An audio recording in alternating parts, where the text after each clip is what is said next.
Welcome to RP today's English. Keywords for the simple present tense. சில குறிப்பிட்ட ஆங்கில வார்த்தைகளை நாம் சிம்பிள் பிரசன்ட் டென்ஸில் பயன்படுத்துகிறோம். அந்த வார்த்தைகளை கீவேர்ட்ஸ் என்று நாம் அழைக்கிறோம். ஸ்கேர்ஸ்லி.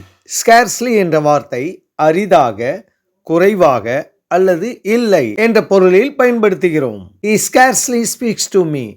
அவர் என்னிடம் மிக குறைவாகவே பேசுகிறார். அல்லது அவர் என்னிடம் அரிதாகவே பேசுகிறார். அவர் என்னிடம் பேசுவதே இல்லை என்றும் கூறலாம். Our teachers scarcely scold us. எங்களுடைய ஆசிரியர்கள் எங்களை அரிதாகவே திட்டுகிறார்கள். ஸ்கோல்டு, திட்டுதல். My mother scarcely cooks non-vegetarian foods. என்னுடைய அம்மா அசைவ உணவுகளை அரிதாகவே சமைக்கிறார். I scarcely know her. அவளை எனக்கு அரிதாகவே தெரியும். They scarcely use that room. அவர்கள் அந்த அறையை அரிதாகவே பயன்படுத்துகிறார்கள். அவர்கள் அந்த அறையை அவ்வளவாக பயன்படுத்துவதில்லை. உங்களுடன் ஆர்பி. தேங்க்ஸ் ஃபார் வாட்சிங்.